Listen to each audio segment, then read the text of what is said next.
Hey everyone, welcome back to my channel वांगशन FF. तो कैसे हो आप सब? आई होप कि आप सब अच्छे होंगे। तो आइए हमारी स्टोरी फॉलोइंग अवर हार्ट के पार्ट 3 को स्टार्ट करते हैं। अगर आप मेरे चैनल में नए हो तो चैनल को सब्सक्राइब कर दीजिए, वीडियो को लाइक कीजिए और कमेंट में मुझे ज़रूर बताइए कि आपको स्टोरी कैसी लग रही है। आपके प्यारे प्यारे कमेंट से बहुत ज़्यादा मोटिवेशन मिलता है, करेज मिलता है रोज़ नए पार्ट लाने का। तो आइए ज़्यादा बातें न करते हुए पार्ट को स्टार्ट करते हैं। लास्ट पार्ट में हमने देखा था कि वांग जी को हाउस अरेस्ट कर दिया था, लेकिन फिर भी वो वहाँ से बचकर ब्रूनो माउंट्स आ चुका था और वो विंग से शादी करना चाहता था। और उनकी शादी की डेट फुल मून नाइट को निकली थी और सभी उसी तैयारी में लग गए थे। वहीं दूसरी तरफ वांग जी बच्चों को लेक के पास ले गया था उन्हें बात दिलाने के लिए। अब देखते हैं आगे। उन चिल्ड्रंस को ब्रूनो माउंट्स छोड़ने के बाद लंजा एक लॉन्ग हेट वेल से अपने फेस को कवर करके और यीलिंग के लिए निकल गया। कुछ भी हो, वो यीलिंग में स्पॉट नहीं हो सकता।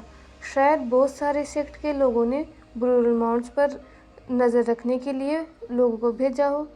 लंजा ने किसी नॉर्मल कल्टीवेटर की तरह एक्ट किया, जिससे कोई शक न करे कि ये कोल्ड स्टोन हार्टेड हंगवांग जुन है। पहले वो एक कारपेंटर के पास गया, एक फ्लफी डबल साइज बेड बनवाने के लिए, क्योंकि वो अपने स्ट्रेंथ जानता है। उसने ज़्यादा पे किया जिससे वो इसे कल तक ले सके और वहाँ से चला गया। इसके बाद उसने एक अच्छा क्लोथिंग हाउस ढूंढा जिससे वो ग्रूम के लिए बेस्ट क्वालिटी के वेडिंग रोब्स ले सके। फिर साइज वाइज 6 चिल्ड्रंस के लिए कपड़े खरीदे और फिर सभी नॉर्मल रोब्स खरीदे और वहाँ से चला गया। अब उसने वो सब खरीदा जिसकी वेंचिंग ने उसे लिस्ट बनाकर दी थी। जब उसने अपनी शॉपिंग ख़त्म की तो ये लगभग सनसेट हो चुका था। उसने अपना लंच मिस कर दिया था, लेकिन इससे उसे कोई फ़र्क नहीं पड़ता। वो खुश है कि उसने वो सब किया जिससे वो खुश हैं और फिर अपनी सोच से वापस आ गया। दूसरी तरफ एक हैप्पी ओकेजन था क्योंकि जियांग याली और जिन जिशुआन की शादी थी। इस अवसर पर जिन गोंगशान और जिन गोंगायो और उनके लोगों ने कई डरावनी कहानियां कहना स्टार्ट कर दिया था, जैसे यिलिंग पेट्रियार्क लोगों को मार रहा है और उन वॉर क्रिमिनल्स को ले जाकर पपेट आर्मी बना रहा है। हर कहानी पहली कहानी से ज़्यादा डिस्गस्टिंग थी। सब लोग एंजॉय करते हुए प्रतीत हो रहे थे, लेकिन नी हुई सांग इस पहेली के हिस्सों को नहीं जोड़ पा रहा था।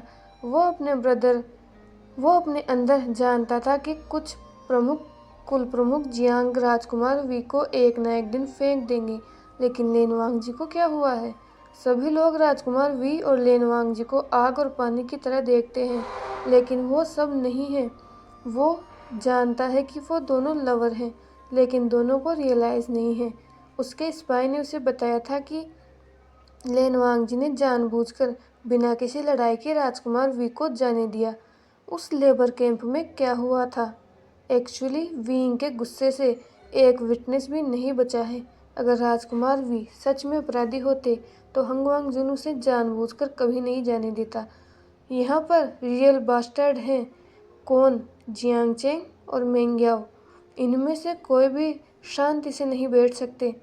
सभी आग में घी डालने का काम करते हैं और उसके तग्गा अनियंत्रित होते जा रहे हैं। उनका टेम्पर और हेल्थ हेल में जा रहा है। अगर विभूषण मर गया तो उसके दग्गा को बचाने में कौन उसकी मदद करेगा? वो विभूषण के अलावा किसी और पर भरोसा नहीं कर सकता।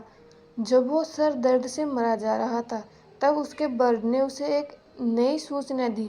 लेनवांग जी विभूषण को जाने देने की वजह से हाउस अरेस्टेड है। उस अपने ब्रदर से वेन रिफ्यूजीज के बारे में पूछने की वजह से उसकी सज़ा और बढ़ गई है। ओके, लेनवांग जी ठीक है। अब उसे राजकुमार वी को बचाने के लिए लेनवांग जी से तो लड़ना नहीं पड़ेगा। अपने ब्लीडिंग हार्ट के साथ सेकंड मास्टर नी ने जवूजुन की तरफ देखा, जो अपने सेनगा के साथ खुशी से बात कर रहे थे और चाय पी रहे थे। ये ऐसा कैसे कर सकते हैं? क्या ये सच में तुम्हारे भाई से ज़्यादा इम्पोर्टेंट है? मैं अपने दग्गा के लिए इतना हर्ट क्यों हूँ? जब इसने अपने सगे भाई को छोड़ दिया तो मेरा भाई तो इनका बचपन का दोस्त और स्वर्ण ब्रदर ही है, लेकिन अरगगा दग्गा के इकलौते दोस्त हैं। जल्द या बाद में ये फाइट करेंगे क्योंकि जिन्स ने शुयंग को छुपा रखा है। मैं ये अपने दग्गा से भी नहीं कर सकता क्योंकि मेरे पास कोई सबूत नहीं है। इसके बाद उसने कोई टावर को छोड़ दिया। उससे जल्द राजकुमार वीर से कनेक्ट करना होगा, यही अच्छा होगा। जब वांग जी वापस आया तो यह डिनर टाइम हो चुका था। उसने वो सारी चीज़ें वेंचिंग को दे दी और फ्रेशन अप होने के लिए चला गया। उसके बाद उसने सबके साथ मिलकर डिनर किया और फिर वांगशन कपल अपनी केव में चले गए और कडल करके सो गए। अगले दिन ब्रेकफास्ट के बाद सभी लोग इस जगह को और ज़्यादा रहने लायक बनाने के काम में लग गए थे। उन्होंने सिर्फ कपल्स के लिए वेडिंग नाइट परफॉर्म करने के लिए एक घर बनाया। वांग जी ने जितना हो सके उतनी मदद की, हालांकि उसे घरेलू काम करने की आदत नहीं थी।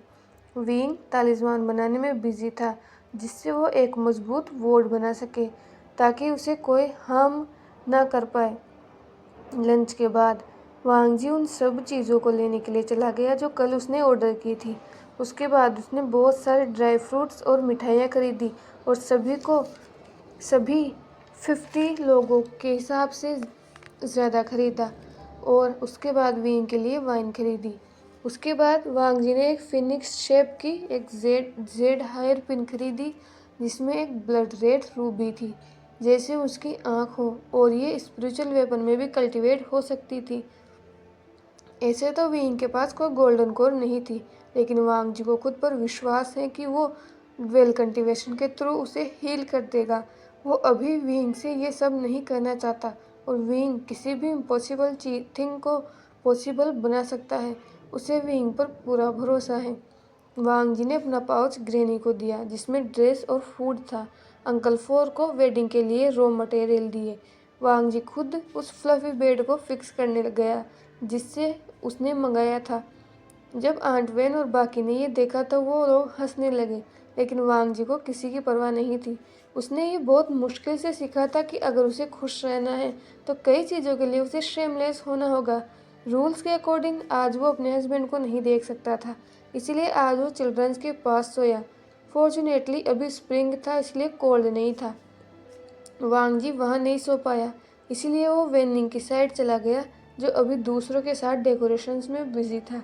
आज वांगशन कपल के वेडिंग डे था। उनकी वो स्वीट कोजी सी रहने की जगह ब्यूटीफुली डेकोरेटेड थी और feast चल रहा था। विंग ने एक स्ट्रॉन्ग वार्ड बनाया और उसे सील कर दिया। आंट वेन विंग को उसकी हिक्की के बारे में पूछ रही थी। विंग और ज़्यादा नहीं सुन सका और उसने एक शाय स्माइल के साथ कहा, हमने हमने सच में अभी तक कुछ नहीं किया। हाँ, और नीम्योंग जी मुझसे प्यार करता है, वेंचिंग ने चिढ़ाते हुए कहा और सब लोग ज़ोर ज़ोर से हंसने लगे।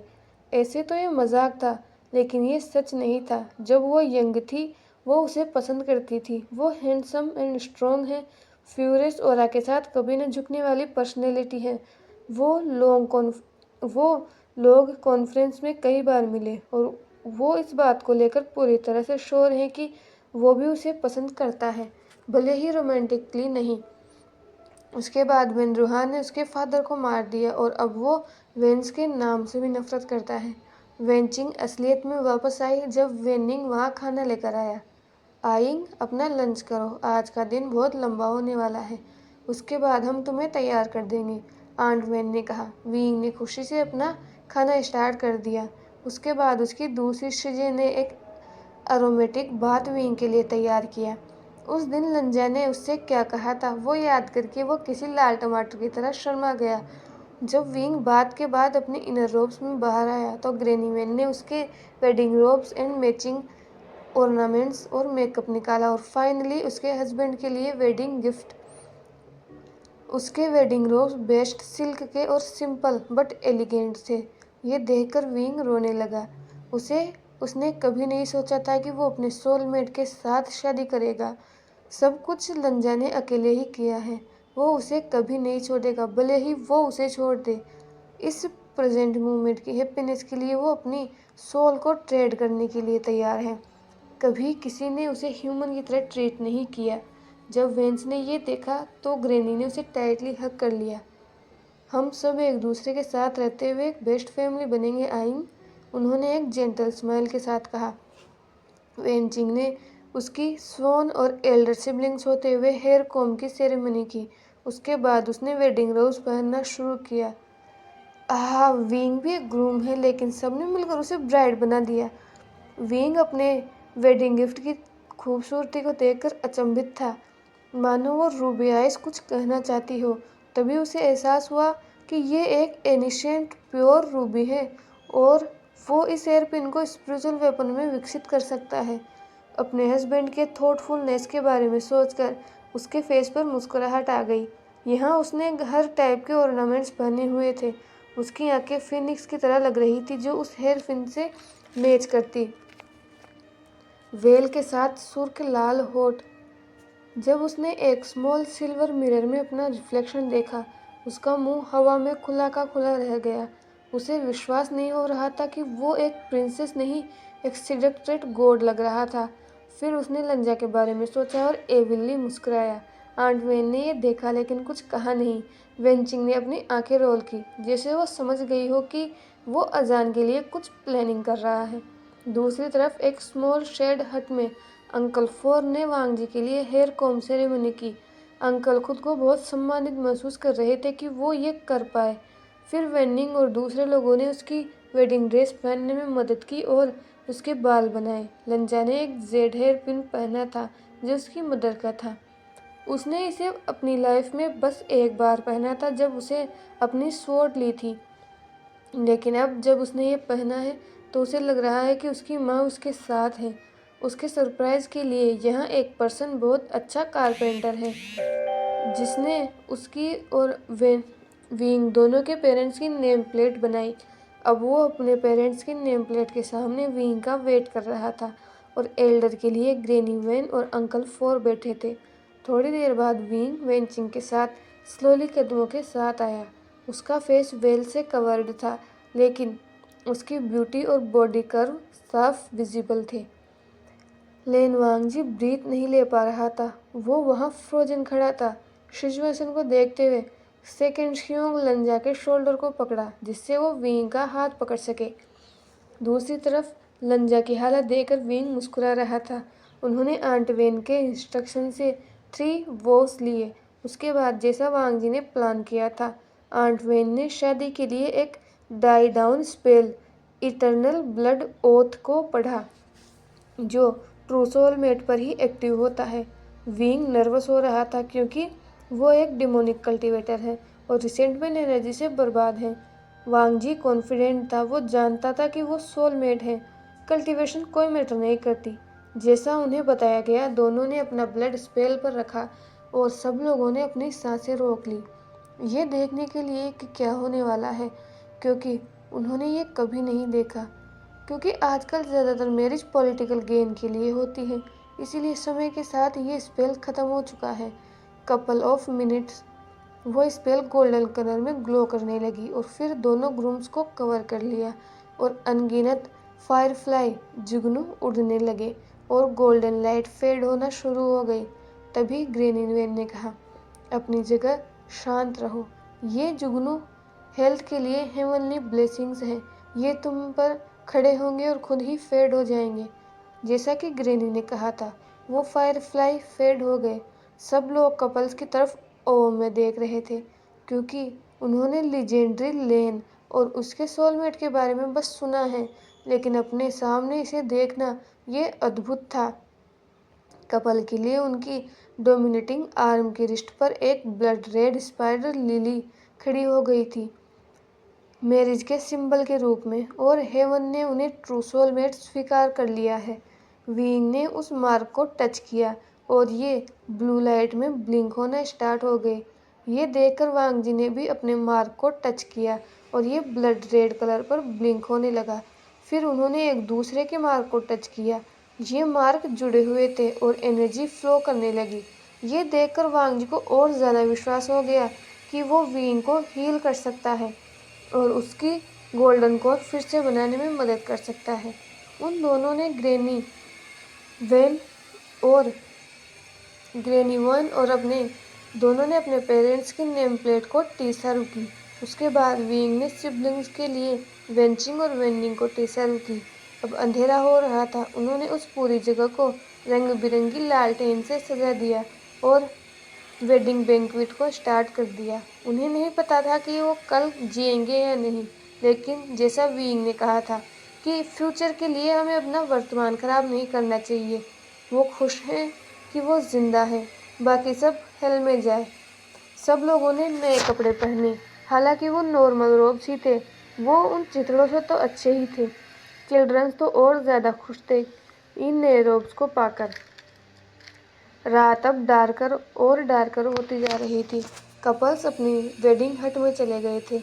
ग्रैनी वेन, वेंचिंग, वेनिंग, uncle four, aunt Wen, second और फोर शियोंग 3 एल्डर्स के साथ एक सर्कल में बैठे थे और अनएक्सपेक्टेड होने का वेट कर रहे थे, जैसे उनकी गट फीलिंग कह रही हो कि कुछ होने वाला है। इसमें उनकी गलती नहीं थी कि वो लोग उनकी गट फीलिंग कह रही थी कि कुछ होने वाला है, लेकिन क्या, ये वो नहीं जानते थे। दूसरे लोग सो चुके थे, इनमें उनकी गलती नहीं थी। वो लोग सच में थक चुके थे। हालांकि वो सब अभी कल्टीवेशन वर्ल्ड के मोस्ट हॉरिबल प्लेस पर थे, जहाँ एक डेड बॉडी भी शांति से नहीं रह सकती। वो कुछ समय के लिए शांति में थे। जब विंग बेड के ऊपर बैठा तो वो ऑलमोस्ट जंप कर गया। पहले तो ये बेड बहुत ज़्यादा फ्लफी था। उसने कभी इस टाइप की लग्जरी नहीं देखी। दूसरा, पूरा बेड ड्राई फ्रूट से डेकोरेटेड था। वो अंदर ही अंदर रो रहा था। हालांकि वो एक बेबी चाहता है, लेकिन टेक्निकली वो एक मैन है। उसने एक डीप ब्रीथ ली और ड्राई फ्रूट्स को कलेक्ट करना शुरू कर दिया। उसके बाद वांग जी के लिए वेट करने लगा। उन्होंने वाइन की जगह चाय पी। वो दोनों इस पल को पूरी जिंदगी याद रखना चाहते हैं। टी पीने के बाद वांग जी ने वेल हटाया और वीइंग की तरफ प्योर लव और अनडिनाइबल अफेक्शन, लस्ट और डिजायर से देखने लगा। ये देखकर वीइंग ने सेटिस्फेक्शन में स्माइल की, जैसे उसने वो देखा जो वो अपने हस्बैंड की आंखों में देखना चाहता हो। उसके बाद हनी जैसी स्वीट वॉइस में कहा, husband, like what you she, I love it, लंचा ने कहा। वांग जी अपने हस्बैंड के सामने नील डाउन हो गया और वो फॉरहेड रिबन और जेड टोकन निकाला जो उससे जुड़ा हुआ था। उसे एक्सप्लेन करने की ज़रूरत नहीं थी, क्योंकि विंग जानता था कि इसका क्या मतलब है। वो अब उसे लंचा के हस्बैंड के रूप में इनर लेन फैमिली में फुल अथॉरिटी दे रहा है। वांग जी उसकी तरफ देख रहा था और विंग ने अपना हाथ बढ़ा दिया। वांग जी ने वो फॉरहेड रिबन उसकी रिस्ट पर बांध दिया। इसका मतलब अब वो सही जगह पर है। उसके उसके बाद वांग जी ने सभी ऑर्नामेंट्स और हेड पीस निकाला और विंग को अनड्रेस करना शुरू कर दिया और सबको अच्छे से फोल्ड करके टी टेबल पर रख दिया। उनके पास दूसरा कोई फर्नीचर नहीं था। विंग ने भी पेशेंटली वांग जी को अनड्रेस किया और फोल्ड करके टी टेबल पर रख दिया। अब वो दोनों एक दूसरे के face to face inner robes में थे, बेड पर बैठे थे। दोनों ने एक दूसरे को स्लोली किस करना शुरू किया। धीरे धीरे वो किस पैशनेट और हंग्री हो गया। एक इम्पेशेंट तक के साथ दोनों के ही इनर रोब्स खुल चुके थे और दोनों एक दूसरे के सामने अपनी नेकेड ग्लोरी में थे। वांग जी हर किस के साथ अपने फेस को नीचे ले जा रहा था। अब वो विंग की इनर थाइस तक पहुंच गया था। वो रुका और उसने साइलेंस बैरियर लगा दिया। उसके बाद वांग जी ने विंग को प्रिपेयर किया और उसके साथ अपनी डेली नाइट एक्टिविटी स्टार्ट कर दी। विंग को नहीं पता वो क्या कह रहा था, वो बस और ज़्यादा के लिए डिमांड कर रहा था और वांग जी एनिमलास्टिक फॉर्म में उसके साथ इंटीमेट हो रहा था। हालांकि उन्होंने साइलेंसिंग बैरियर का यूज़ किया था, लेकिन वो वेन जो उनकी सेफ्टी के लिए जागे हुए थे, वे इनकी आवाज़ें सुन सकते थे। वो बस वहाँ रेड फेसिस और पिन ड्रॉप साइलेंस के साथ बैठे थे। अब वो दोनों अपने हाई पर थे। वांग जी की पेस एनिमलास्टिक थी। अब उसका पूरा ध्यान विंग को हील करने में था और हर चीज़ बदलने लगी, जैसे ब्रूनो मार्स की सारी रिसेंटमेंट एनर्जी विंग की तरफ लहरों में तेजी से चली गई हो और ब्लैक कोर बनाना शुरू कर दिया और फिर स्पिरिचुअल वेनेस बनाते हुए स्पिरिचुअल पाथ में गायब हो गई। इसी बीच वांग जी के गोल्डन कोर भी गायब हो गई और स्पिरिचुअल वेनेस बना दिया। दोनों ने अपने हाई से सेंस खो दिया और वांग जी विंग में डीप इनसाइड सेटिस्फाइड हो गया और विंग अपने स्टमक पर, वांग जी विंग के ऊपर गिर गया। दोनों ने न्यू फाउंड सेंसेशन से अपने होश खो दिए और रात के आसमान में बिजली कड़की। एटमॉस्फेयर के इस सडन चेंज से वेंस को चौकन्ना कर दिया। उसने डर से ब्रूअल माउंट्स की सारी रिसेंटमेंट एनर्जी ने वेडिंग हट में अपना रास्ता बना लिया। वे सांस लेना भूल गए। तभी फुल मून आसमान में पूरी शक्ति के साथ गरजने लगा और ब्लू और ब्लड रेड लाइट के साथ एक ब्राइट नेम ग्लो दिखाई दिया, master of yin and Young. और सुबह तक ऐसे ही रहे। पूरे समय उनकी वेडिंग हट की रोशनी से चमक रही थी और पूरी तरह शांति थी। तो है एवरीवन, आज के लिए बस इतना ही। प्लीज़ कमेंट में बताना कि आपको आज का पार्ट कैसा लगा और आपको क्या लगता है कि ये अभी जो हुआ वो सब क्या हुआ, आखिर वांग जी के गोल्डन कोर गायब क्यों हो गई। अगर आप लोग गेस कर सकते हो तो प्लीज़ कमेंट में ज़रूर बताना।